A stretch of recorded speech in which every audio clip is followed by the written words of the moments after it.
ก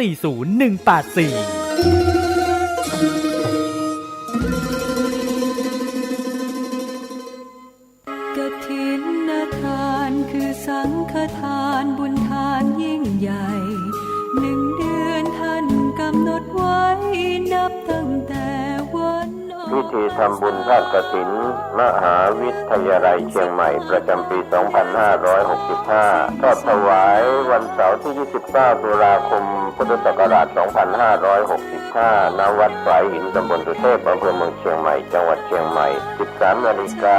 พร้อมกันที่ศาลาธรรมมหาวิทยาลัยเชียงใหม่ตั้งขบวนแห่องค์กฐินและบริวารหน้าศาลาธรรมมหาวิทยาลัยเชียงใหม่เคลื่อนขบวนแห่องค์กฐินและบริวารออกจากศาลาธรรมมีกำหนดไปตามเส้นทาง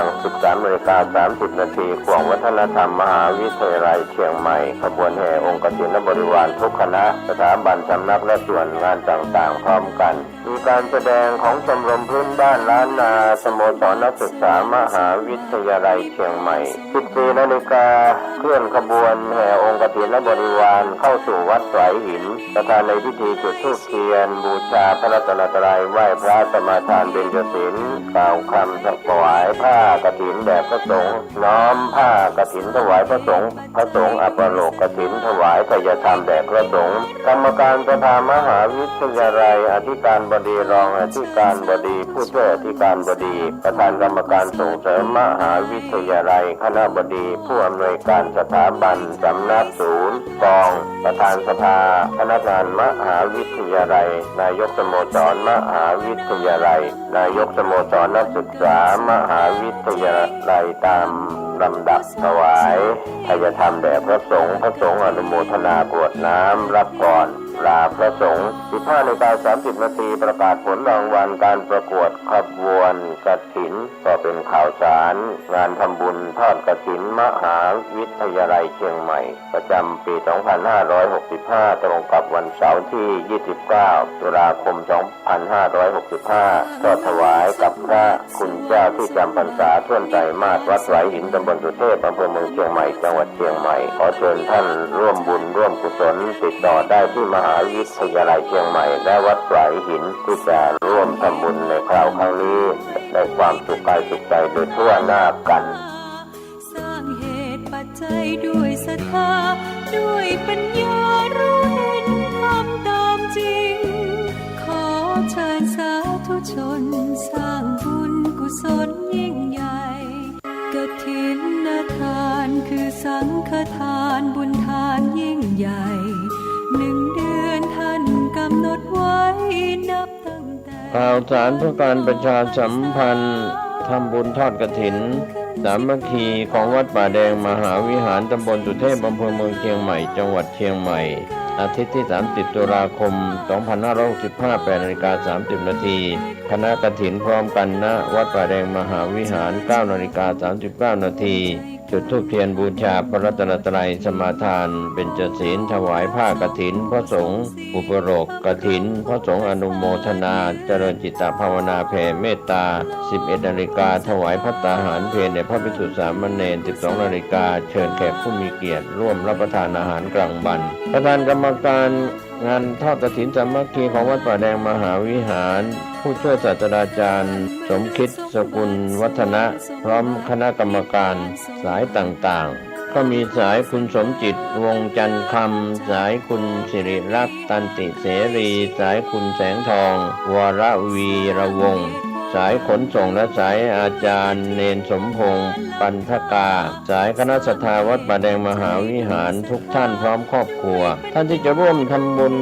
ผ่านบัญชีธนาคารกรุงไทยสาขาถนนสุเทพชื่อบัญชีวัดป่าแดงมหาวิหารเลขที่บัญชี 521-064-7501 สอบถามรายละเอียดเพิ่มเติมได้ที่ 0818815690 ก็เป็นกำหนดการทำบุญทอดกฐินเป็นกฐินสามัคคีของวัดป่าแดงมหาวิหารตำบลสุเทพอำเภอเมืองเชียงใหม่จังหวัดเชียงใหม่วันอาทิตย์ที่ 30 ตุลาคม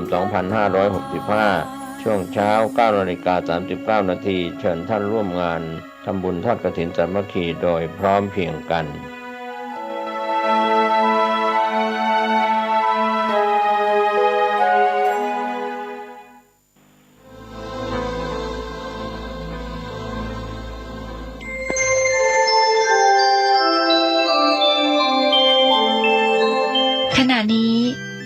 ำลังฟัง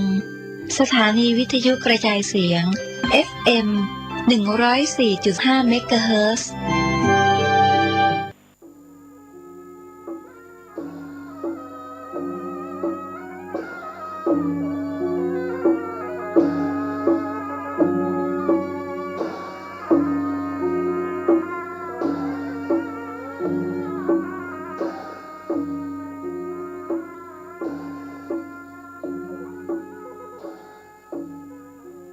ขอความเจริญในธรรมและความผาสุกทางใจจงได้บังเกิดมีกับท่านสาธุชนคนดีผู้เจริญอยู่ในศีลผู้เจริญอยู่ในธรรมทุกท่านพร้อมกันนี้ขอยกมือ10 นิ้วกราบอาราธนาเอาคุณพระแก้วเจ้าทั้ง3บุญศีลบุญทานที่ได้กระทำปั้มเป่งมาในอดีตและกำลังจะทำอยู่ในเวลานี้เสื้อวัดเสื้อวาเสื้อบ้านเสื้อเมืองพระสยามเทวาธิราชคุณพ่อคุณแม่ผู้เพื่อกำเนิดคุณครูบาอาจารย์ผู้ประสิทธิ์ประสาทวิชาความรู้สิ่งศักดิ์สิทธิ์ทั้งหลายอันมีพระบรมธาตุเจ้าดอยสุเทพพระธาตุเจ้าหริพุนชัยพระธาตุเจ้าลำปางหลวงพระธาตุเจ้าจ้อแฮพระธาตุเจ้าดอยตุงพระธาตุเจ้าพระเจ้าตนหลวงและพระธาตุเจ้าดอยกองหมูเป็นต้นและครูบาเจ้าศรีวิจัยนักบุญแห่งล้านนาไทยขอยกมือ10 นิ้วกราบอาราธนาและเชิญชวนมาปกปักรักษาพระสงฆ์พระเจ้าครูบาอาจารย์ปอออกแม่ออกปอนานปอน้อยปออุ้ยแม่อุ้ยปีป้านาอาลูกหลานเหลนญาติกาทั้งสายโลหิตทั้งญาติธรรมทั้งหลายพ่อกาพาณิชย์ตำรวจทหารครูบาอาจารย์ตลอดถึงคนรับจ้างทั่วไปผู้เปิดวิทยุรับฟังรายการเมื่อเช้าวันนี้ทุกท่านขอเงือใดมีความสุขกายสุขใจเหมือนกันทุกตนทุกองค์ทุกผู้ทุกคน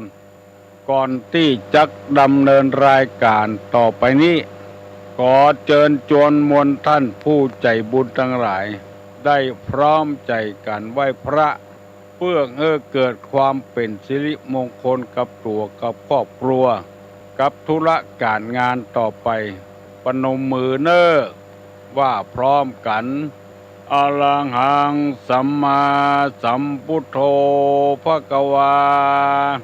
พุทธังภควันตังอภิวาเทมิกราบสวากขาโตภควตาธัมโมธัมมังนัมมัสสามิกราบสุปฏิปันโนภควโตสาวกสังโฆสังฆังนะมามิกราบอันธรรมยังพุทธัสสะภควโตบุพภาคณะมะกะลังกะโลมะเสนะโมตัสสะภะคะวะโตอะระหะโตสัมมาสัมพุทธัสสะนะโมตัสสะภะคะวะโตอะระหะโตสัมมาสัมพุทธัสสะนะโมตัสสะภะคะวะโตอะระหะโตสัมมาสัมพุทธัสสะ พุทธังสรณังกัจฉามิธัมมังสรณังกัจฉามิสังฆังสรณังกัจฉามิตุติยัมปิพุทธังสรณังกัจฉามิตุติยัมปิธัมมังสรณังกัจฉามิตุติยัมปิสังฆังสรณังกัจฉามิตติยัมปิพุทธังสรณังกัจฉามิต ตติยัมปิธัมมังสรณังกัจฉามิตติยัมปิสังฆังสรณังกัจฉามิอิติปิโสภะคะวาอะระหังสัมมาสัมพุทโธวิชชาจารณะสัมปันโนสุขโตโลกาวิทูอนุตตะโลปุริสะธรรมสารถิสัทธาเทวะมนุษสานังพุทโธภควติสวากขาโตภควตาธัมโมสันติติโกอากาลิโกเอหิปัสสิโกโอปนะยิโกปัจจัตตังเวทิตพโพวินโยงิติสุปฏิปันโนภะคะวะโตสาวกสังโฆอุจุปฏิปันโนภะคะวะโตสาวกสังโฆญาญาปฏิปันโนภะคะวะโตสาวกสังโฆสามิจิปฏิปันโนภะคะวะโตสาวกสังโฆญะติตังจัตตาริปุริสะยุคานิอัฏฐะปุริสะปุคลาเอสะภะคะวะโตสาวกสังโฆอาหุไนโยปาหุไนโยตักขิไนโยอัญจลิกาละนิโยอนุตตรังปุญญเขตังโลกัสสาติกราบหนึ่งกราบสองกราบสามกาเลนะธรรมัสสวนังเอตัมมังคลมุตตะมังมาละนึปออกแม่ออกมาแถมแล้วเสียงก้องเสียงก้องเสียงมองต่ำเข้าเสียงพระสงฆ์องค์เจ้าเทศนาธรรมมาถึงวัดมาถึงในห้องนอนทุเจ้ามาถึงในบ้านบนเฮือนในเฮือนในมุ้งในสุดมาถึงหม้อข้าวเตาไฟในเฮือนเตาไฟมาแผ่วห้องน้ำห้องส้วมมาถึงในรถที่เปิดวิทยุฟังอยู่เวลานี้มาถึงกาดถึงลีมาถึงในไร่ในสวนมาถึงกุฏิกุฏางมาเยี่ยมมาใจเอาธรรมะมาฝากผู้ฟังทั้งหลายทุกท่านการฟังเมื่อเจ้าวันนี้บอกว่าเจ้าวันใดจากที่ไหนไปเทศน์ไปแสดงธรรมมันดีไปหลายอย่างนั่งฟังก็ได้นอนฟังอยู่ก็ได้เอาวิทยุแอมไว้ที่บนหัวหั่นนอนไปโดยฟังไปโดยรับไปโดยจะเงียการอยู่ก็ฟังได้จะลงสุดนั่งถ่ายอยู่ก็ฟังได้อยู่ในรถก็ฟังได้มาถึงกูจอกกูมุมกูสล็อกออกแอกมาถึงกูที่กูตางฟังเอาใส่อกใส่ใจไว้หั่นเตอะมันบ่มีพิษบ่มีภัยอย่างกับไผมีแต่จะสร้างสรรค์ทำให้ชุมชนนั้นได้เข้มแข็งขึ้นเพราะธรรมะเข้าไปถึงจิตถึงใจ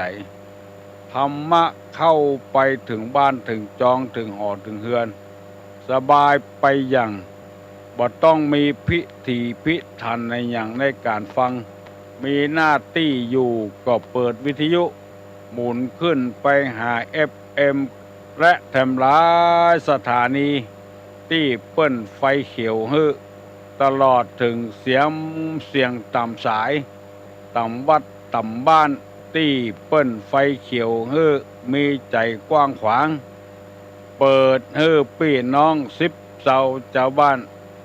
ปลุกกันเฮ้อตื่นฟังธรรมะธรรมโมจนเป็นอุปนิสัยนิสัยอุปนิสัยนิสัยสืบต่อไปลุกดื้อไผ่ยังบ่ลุกเห็นเนอ6 โมงป่ายแล้ววันนี้เป็นวันพระเนอเป็นวันศีลเดือนเกียงดับวันนี้แล้ววันที่เฮาออกพรรษาวันนั้นเป็นวันเดือนเกียงเปงลูกจากหั่นมาก็วันเดือนเกียงแฮม8 ค่ำวันนี้เป็นวันเดือนแก่งแฮม14 ค่ำเป็นวันเดือนดับเพราะว่าตามจันทรคติบอกว่าเดือนเกียงเดือน5เดือน9ว่าง่ายๆว่าเกียง5 9เสียติดกับจันทร์เดือนยี่ออกวันพุธยี่60เสียงการวันเดียวแล้วก็เดือน3 7 11เสียเสากระปุด4 8 12เสียที่เสียอันยังหา4 8 12สุขโขปุทาเสียสุขกระปุด3 7 11เสียเสากระพัดแล้วก็ว่าเดือนใดเทียบเป็นเดือนกี้เดือนคลี่นี่เป็นเดือนอันเดียวเดือนครู่นี่เป็นเดือน2อย่างเดือนเกียงนี่เดือนกี้อันนี้เดือนจี้นี่ดับผลเดือนกู้นี่ดับเต็มเพราะฉะนั้นเดือนเกียงนี่ดับ14วันนี้แล้ววันพุธเดือนนี้จะออกละจึงเป็นวันศีลวันนี้ชาวพุทธไม่ว่าภาคไหนนิยมกันไปทำบุญทำทานลูกเห็นเกี่ยมข้าวเกี่ยมป่าอาหารการกินไปทำบุญตักบาตรเพื่อบำรุงพระพุทธศาสนาเพื่อพระพุทธศาสนานี่เจริญรุ่งเรืองตลาบต่อเต้า5 ปันพระวสาตามที่พระอริยเมตไตรได้บัญญัติไว้พระสี่อานได้บัญญัติไว้แล้วพระพุทธเจ้าได้บัญญัติไว้ศาสนานี่จะอยู่ถึง2,500 กว่าปีทำก่อนเพราะได้เจริญรุ่งเรืองมาถึงขณะนี้5 ปันพระวสาแล้วปากันอาบน้ำฟังธรรมเมื่อเจ้าเมื่อจี้วันเดียวนี้6 โมงมันเจ้าอยู่แน่แต่ถ้าเราทำเป็นกิจวัตรประจำวันก็ดิ้งเพื่อจะได้ฝึกตัวเก่าคนเฮานี้ต่างมุ่งไปหาความสำเร็จเหมือนกันทุกคนต้องอุ่นใจไว้บ่ฮื้อมันพลาดหวังผิดหวังฮื้อสมอกสมใจการที่จะสมอกสมใจนั้นว่าใจมันมาคนเดียวจะต้องแสวงหาถ้าเฮาลูกเจ้าแสวงหาความสำเร็จในชีวิตจะเป็นอันยังก็ตามการประกอบอาชีพเลี้ยงอัตภาพถึงวันนี่ก็ตามการได้บวชเป็นพระสงฆ์พระเจ้าปฏิบัติธรรมก็ตามลูกจ้างเปิ้นก็ตามเป็นลูกน้องเปิ้นก็ตามเป็นนักเรียนก็ตามมุ่งหวังความสำเร็จทั้งนั้นเปิ้นจะมีเป็นขั้นสมมติว่าเรียนอนุบาลก่อฮื้อจบอนุบาลสุดท้ายอนุบาล3ต่อจากนั้นก็เข้าประถมไปถึงประถม6อันนี้คือมุ่งหวังความสำเร็จจากประถม6ก็เข้าม1ไปถึงม3จากม3มีโอกาสต่อไปถึงม6พอได้ม6แล้วมีโอกาสเข้าทำปริญญาป ปัญญาตรีกาโทเอกกาเป็นด็อกเตอร์อย่างมุนี้ผลสำเร็จของชีวิตทั้งนั้นก็ออกไม่ออกอยู่กับบ้านกับจองก็ต้องการผลสำเร็จกู้อย่างเมื่อเป็นบ่าวเมื่อเป็นหนุ่มเป็นกรรมก่อกรรมศึกษาเราเรียนพอเรียนจบแล้วพ่อแม่ก็ดีใจผลสำเร็จในชีวิตตุเจ้ามาบวชในวัดในวาก็ต้องการผลสำเร็จบอดใจอยู่กิน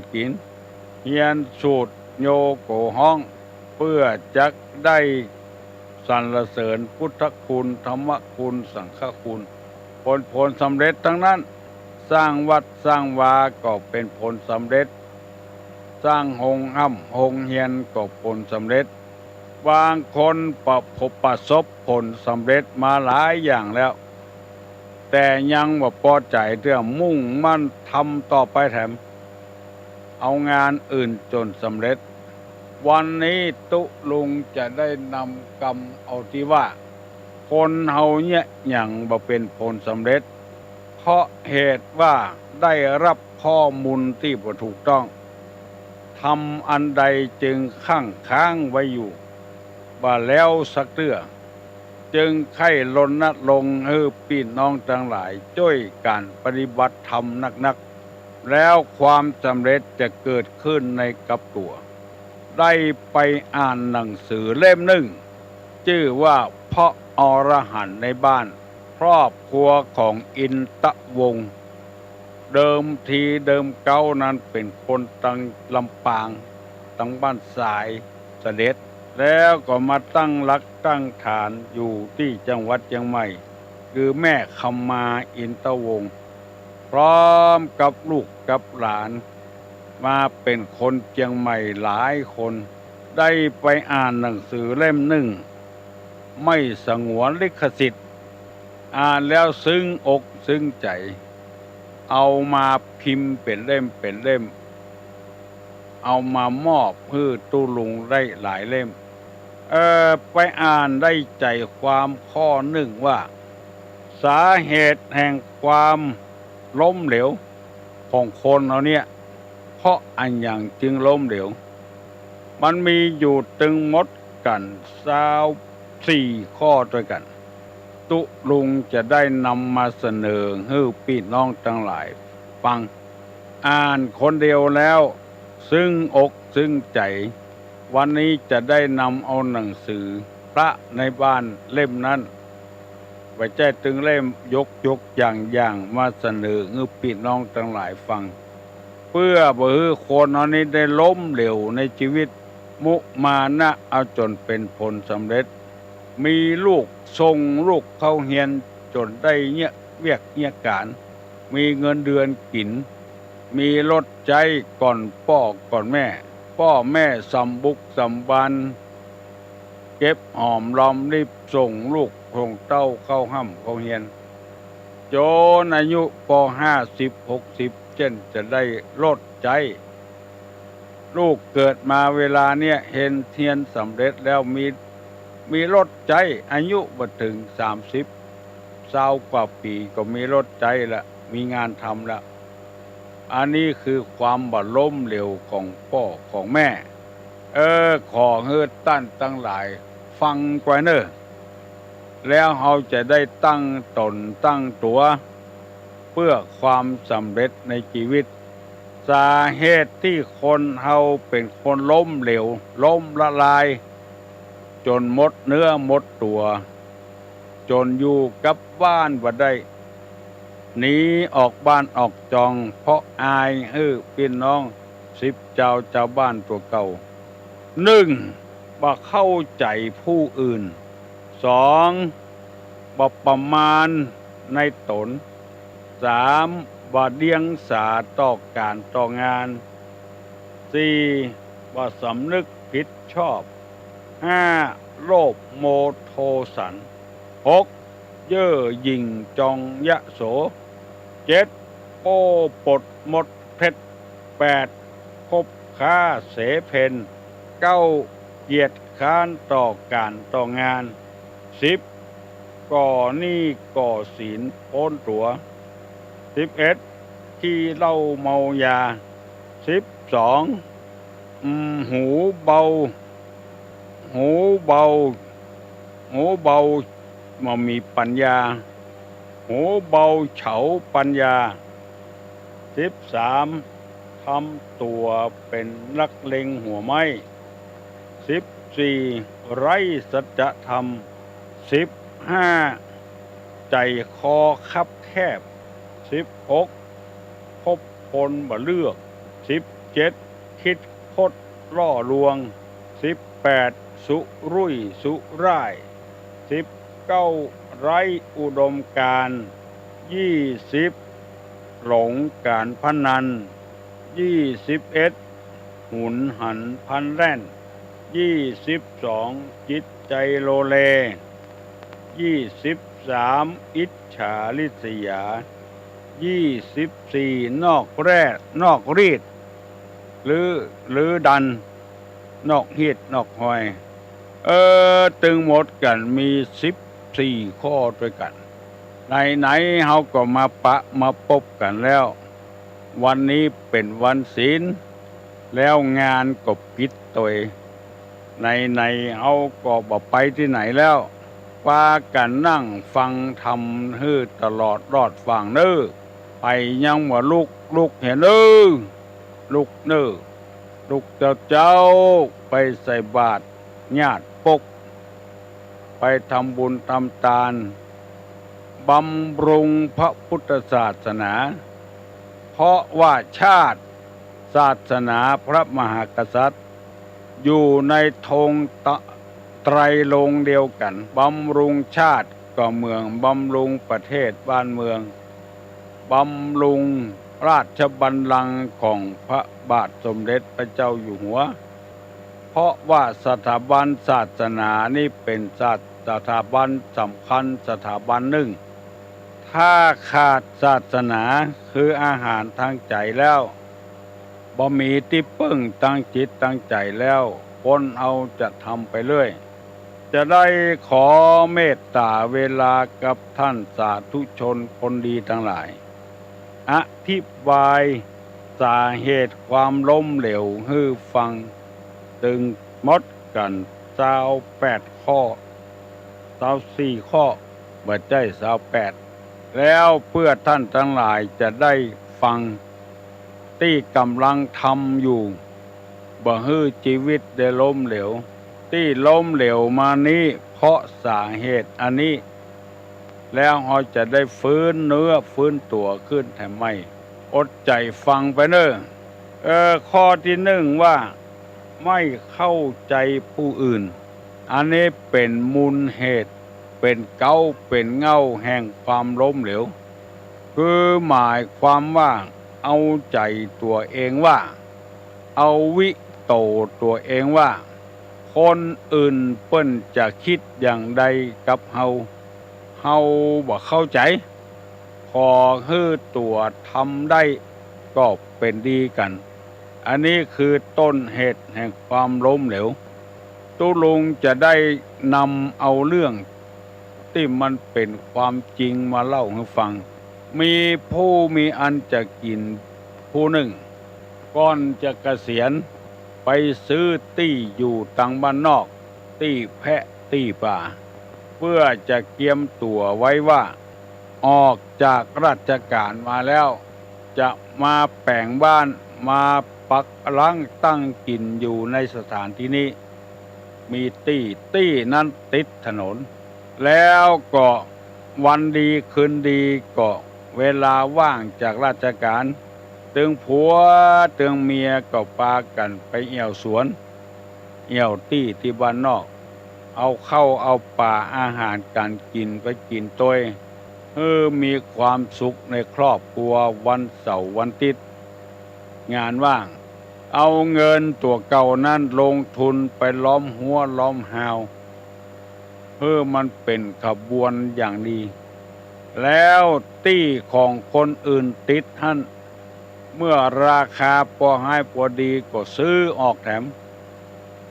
ขยายออกไปแถม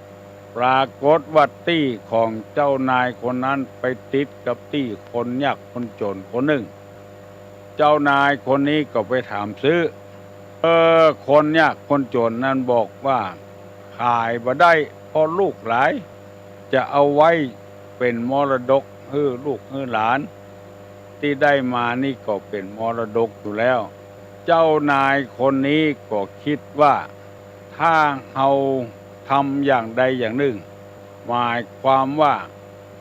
ตี้นี้มันตันเข้าบ่ได้ออกบ่ได้แถมน้อยมันก็จะต้องขายให้เราแล้วขายถูกด้วยขายแพงบ่ได้เพราะมันบ่มีที่เข้าที่ออก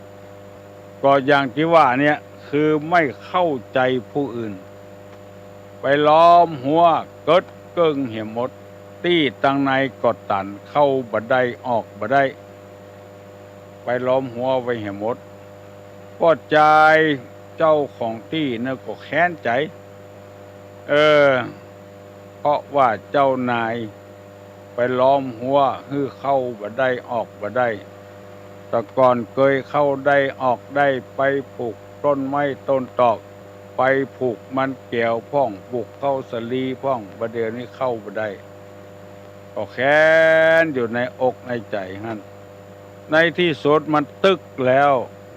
บ่ฮู้ว่าจะเนี่ยเจือใดแล้วมีอย่างเดียวนะฆ่าอย่างเดียวนะวันหนึ่งสุดขีด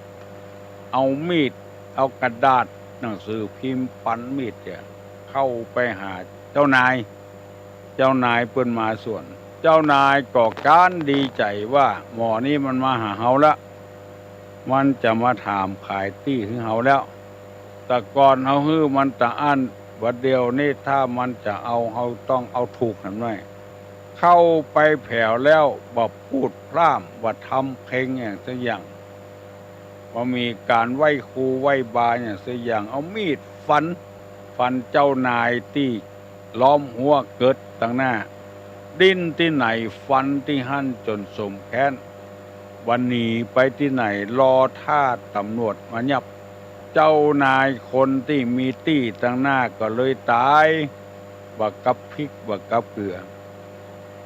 ตี้เปิ้นน้อยเดียวจะซื้อของเปิ้นก็ซื้อถูกถ้ามันบ่ซื้อก็บ่ได้มันบ่มีตังออกไปล้อมหัวเกิดเปิ้นเหี่ยบ่ตกกระเสียง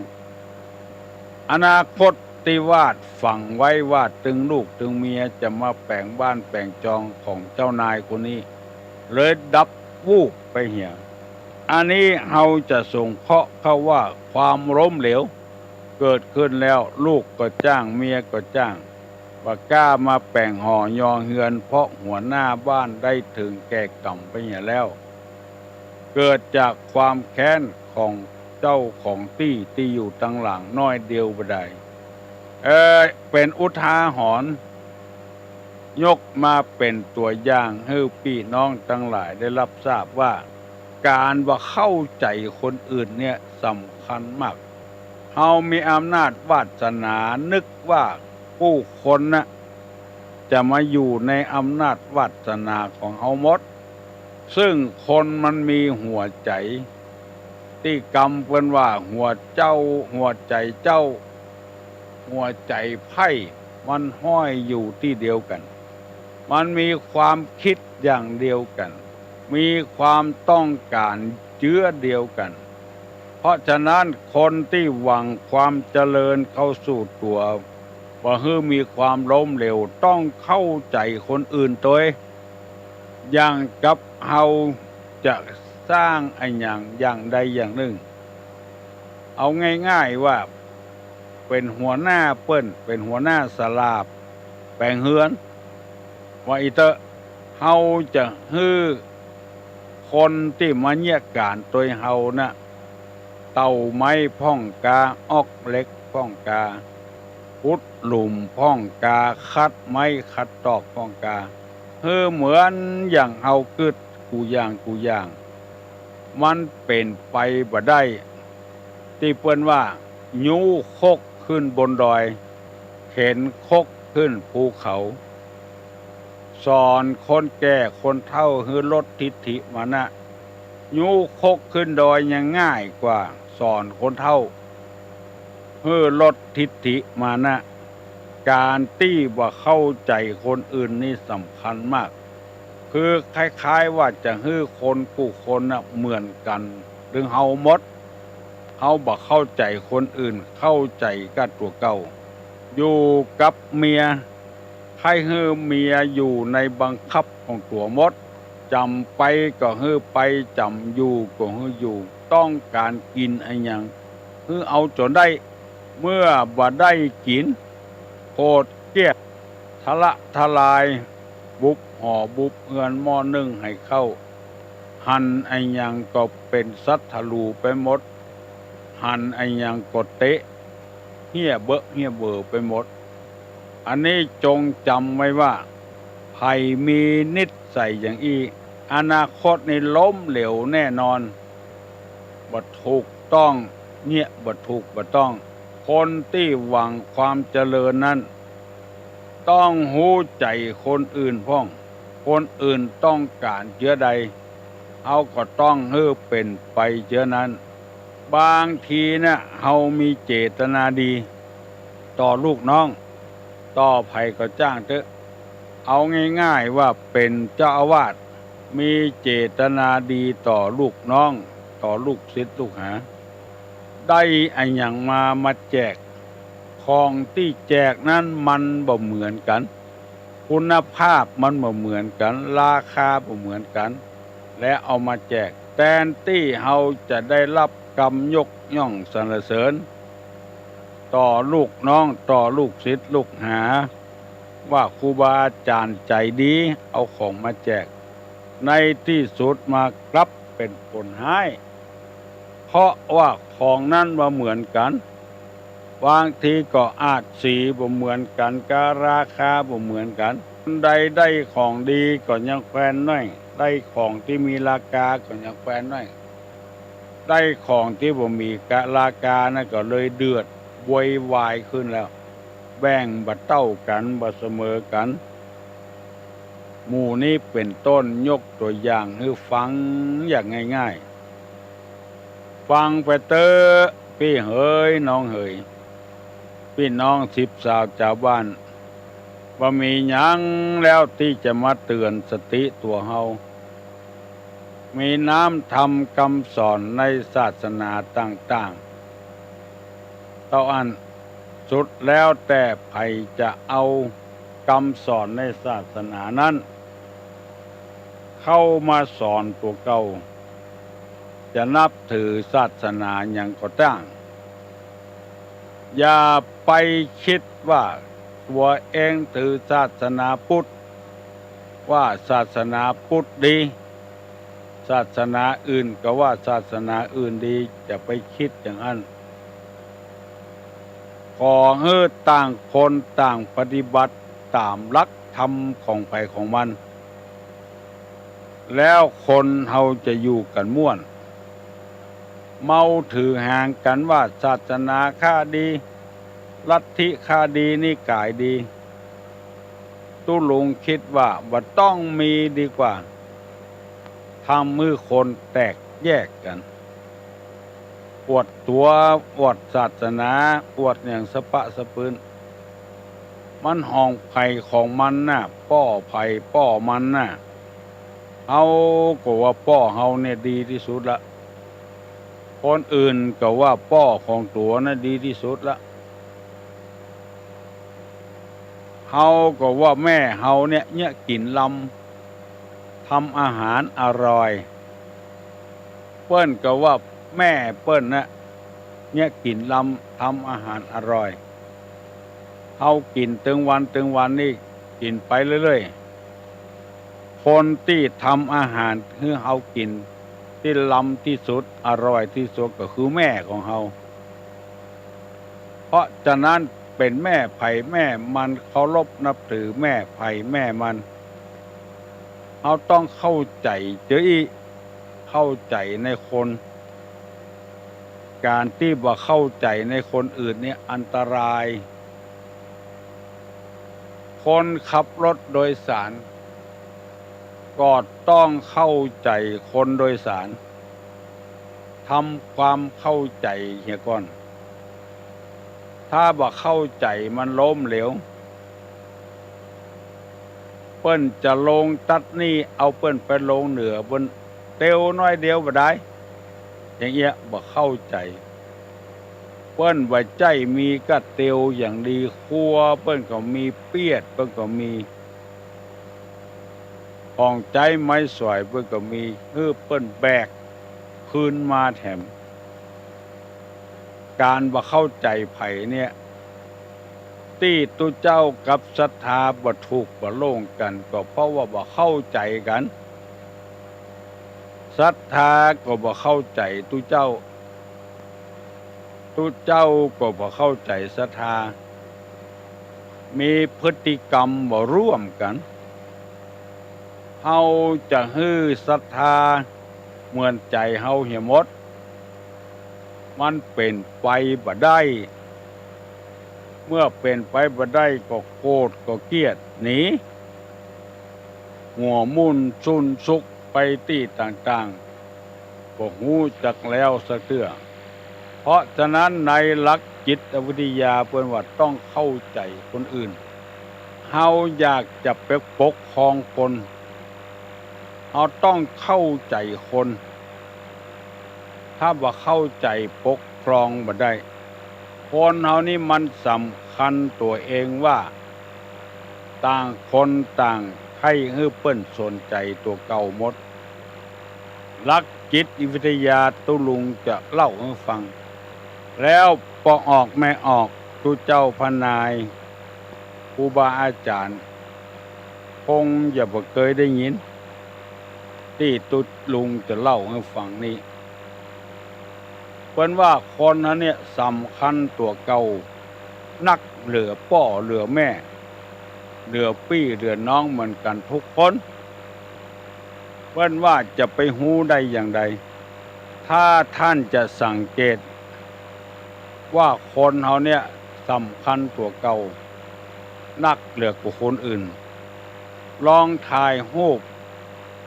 ร่วมกันสัก3 คน4 คนพอถ่ายแล้วเอาฟิล์มไปล้างแล้วอัดแล้วเอามาพอคนที่พอรูปนั้นจะพอรูปไผก่อนในจำนวนรูปที่อยู่ในรูปนั้นจะพอรูปไผก่อนเหมือนกันกูคนไผก็พอรูปตัวเก่าเหี่ยก่อนรูปคนอื่นยังบ่พอเด้ออันนี้เป็นหลักจิตวิทยาเด้อถ้าจะบ่มีไผมาสอนก็ว่าได้หันมาแล้วบ่ฮู้หันแล้วก็แล้วไปตุลุงจะย้ำฮื้อฮู้แถมต่างหากอันเนี้ยคือจิตวิทยาเพราะฉะนั้นเฮาจะต้องฮู้ใจคนอื่นเสียก่อนเมียอยู่กับผัวกับลูกเฮามักกะแกงกระด้างเมื่อใด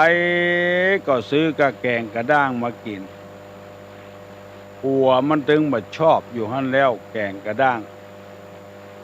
ก็ซื้อกะแกงกระด้างมากินบ่ฮู้ใจคนอื่นชีวิตก็เลยล้มเหลวพิษหัวกันตึงวันจะฮื้อเปิ้นเอาใจเฮาเหี่ยหมดก็เป็นไปบ่ได้เอาใจเปิ้นมาใส่ใจตัวที่กรรมโบราณเปิ้นว่าเอาใจเปิ้นมาใส่ใจตัวหูใจคนอื่นแล้วเฮาจะทำได้ดีท่านทั้งหลายอยู่ถึงวันนี้เคยสังเกตก็ใครเคยสังเกตพ้องข้าวหนมอันเดียวกันอย่างข้าวหนมอมเนี่ยยี่ห้อเดียวกันทำไมจะต้องมีสีเขียวพ้องสีเหลืองพ้องสีแดงพ้องเพราะว่าบริษัทนั้นมันหู้ใจคน มันบ่ชอบสีเหลืองมันก็จะซื้อสีเขียวมากินมันบ่ชอบสีเขียวอาจจะซื้อสีแดงมากินบริษัทต่างๆก็เลยแปลงขนมข้าวต้มมันอย่างออกมาปรับปรุงออกมาเอาใจคนหู้ใจคนบริษัทนั้นจึงบ่ล้มเหลวเจริญรุ่งเรืองขึ้นรถยี่ห้อเดียวกันตำแหน่งอะไรต่างๆอยู่ในที่เดียวกันหมดสายไฟกาหม้อน้ำกาเครื่องรถกาอยู่ที่เดียวกันหมดเปิดหัวรถพอเหมือนกันหมดแต่ว่าจะต้องทาสีบ่เหมือนกันเพราะว่าคนเฮานั้นต้องการสีบ่เหมือนกันอันนี้เป็นข้อเปรียบเทียบข้อหนึ่งนี่ไผมีกระดาษไผมีปากกาจดเอาไว้เห็นเด้อสาเหตุแห่งความล้มเหลวข้อที่หนึ่งไม่เข้าใจผู้อื่นอันเนี้ยล้มเหลวแน่นอนเข้าใจกับตัวเองเอาใจตัวเองว่าบ่นึกหันความสำคัญของคนอื่นเพราะคนอื่นก็มีความสำคัญของใครของมันหมดเหมือนอย่างที่ตุลุงว่าเวลาถ่ายรูปหมู่ก็พอรูปตัวเก่าเหียก่อนคนอื่นยังบ่พอเตื้อเพราะว่าไผสักคนอันนี้ขอฝากขอฝังไว้กับท่านผู้ฟังทั้งหลายพินิจพิจารณาเน้อเอากะกำให้อย่างเดียวจะได้นักหุได้น้อยหุของดีหุบ่ดีหุเอาไปขายคือคนอื่นคือตัวได้ร่ำได้รวยอย่างเดียวตุเจ้าพระนายที่จะเตรียมตัวเป็นเจ้าอาวาสต่อไปนั้นก็ขอให้หู้ใจคนอื่นพ้องจะไปเอากาดใจตัวเองว่าป้อหอป้อเฮือนป้อจายป้อจ้าอยู่กับบ้านกับจองคนที่ล้มเหลวกูอย่างนั้นเพราะบ่ฮู้ใจคนอื่นเพราะว่าเราต้องการอันใดเราก็ทำอันนั้นเหมือนใจที่เราคิดคนที่อยากมาล้มเหลวนั้นขอเมตตาท่านทั้งหลายปฏิบัติตามหลักนี้เถอะพระพุทธเจ้าเปิ้นอนุญาตให้คนคือตุเจ้านั้นรับนิมนต์เจ้าบ้านเจ้าจองก็เพราะว่าหู้ใจเจ้าบ้านก่อนที่พระพุทธศาสนาจะอุบัติขึ้นมาในโลกนี้คนมีความคิดต่างๆนานากันให้ตาลงัวตาลควายให้ตาลจ้างตาลม้าให้ตาลทรัพย์สมบัติพุดหลุมแล้วดังไฟให้ตาลซ้อยตาลคำอย่างเอาจ้งก็ใส่กล่องไฟ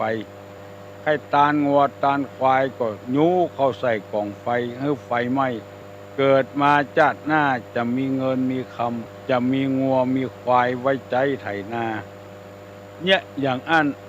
พระองค์มาหั่นแล้วว่าการทำอย่างนั้นมันไร้สาระไร้ประโยชน์จึงอนุโลมให้ตุเจ้าเฮาเนี่ยรับของหมู่นั้นให้ใครตานไอ้หยังก็รับเอาไว้แล้วบ่ฮื้อสะสมไว้เป็นของตัวเก่า ภัยกวนจะเอาฮื้อต่อก็ฮื้อต่อสมมุติว่าเพื่อนตาลงัวตาลควายเอาเลี้ยงบ่ได้เฮาบ่ได้ใจเฮาเป็นทุเจ้าก็เอาหม้อเพื่อคนอื่นไปเลี้ยงต่อหมู่นี้เป็นต้นหันใจหู้ใจคนอื่นให้ตาลนั่นตาลนี้ตาลแผ่นดินเป็นร้อยให้เป็น10ให้20ให้ฮับเอาไว้เหียแล้วเอามาทำประโยชน์ให้แก่สาธารณชนอย่างที่พ่อบุญกับแม่ครูวัวชมกันทป่าให้ตาลตี้ก็ตาลได้ตาลให้แก่มหาวิทยาลัยจุฬาลงกรณราชวิทยาลัยทางมหาวิทยาลัยก็เอามาแปลงสถานที่อบรมวิปัสสนากรรมฐานหู้ใจคนอื่นหู้ใจพ่อครูสมบูรณ์แม่ครูผู้ชมให้ตาลตี้ตาลแดนจะเอาฮื้อลูกฮื้อเต้าก็ลูกเต้าก็ปอเนื้อปอตัวหมดปออยู่ปอกินหมดแล้ว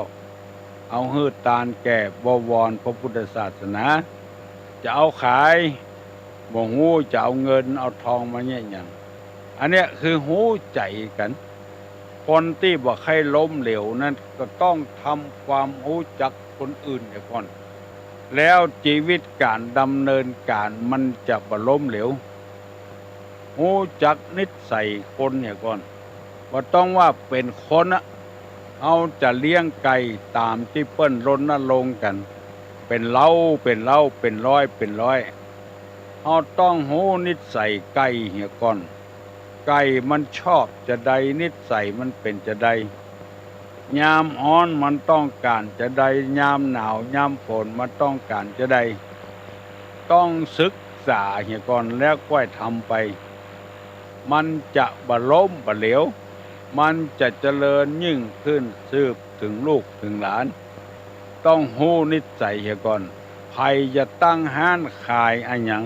ต้องไปดูลาดเราเสียก่อนว่าสถานที่จะตั้งห้านเนี่ยคนมันจะชอบก็คนมีหลายก็อันเตื้อมีเจตนาจัดดีจะแปลงกาดเจ้ากาดแรงที่มีในแพะกุนมันบัดใจใกล้คนสักหน่อยไล่ไปเพ่วไปถากไปแปลงกาดอยู่ที่แพะมันไก่บ้านคนอาคารจัดดีอันอย่างจัดดีบ่มีไผไปเข้ากาดสักคนเพราะบ่ทำความเข้าใจบ่ฮู้ใจในสถานที่เหี่ยก่อนนับได้นับเนี้ยไปเลยที่คนบักเก่าเป็นว่าเปิ้นเนี้ยตัวเนี้ยตามเกี้ยอันเดียวเนี่ยเกี้ยนี่อันเดียวนี่มันจังดับเปิ้นตาม2อันก่อนอันหนึ่งดับอันหนึ่งยังมีไฟอยู่เพื่อหูอกหูใจกันที่บางคนว่าตุลุงฟังเทศน์ตุลุงแล้วมันฟังง่ายสบายใจก็เพราะว่าจะอวดตัวก็ไว้ใดบุญเนอตุลุงเข้าใจเจ้าบ้านน่ะเพราะว่าเฮาเป็นเจ้าให้เจ้านาเป็นตู้เจ้ามาก็อยู่กับบ้านนอกบ้านนาบ้านนอกเนี่ยตุลงก็เลยเทศได้คือคนฟังได้หมู่นี้เป็นต้นเอาแล้วเน้อศรัทธานาบุญทั้งหลายเวลาหมดไปเหี่ยพอดีปนมมือขึ้นเน้อตุลุงจะย่างจะปั่นปอนให้ฟังเน้ออายุวัฏโกธนะวัฏโกสิริวัฏโกยัสสะวัฏโกภละวัฏโกวันนะวัฏโกสุขวัฏโกโหตุสัพพตาทุกขโลกาพญาเวลาโสกาจันตุจุปตวาอเนกาอันตระญาปิวินาสันตุจเตจสาวุธาปัจจายิโนจัตตาโลธัมมาวัฏันติอายุวันโนสุขังปะลัง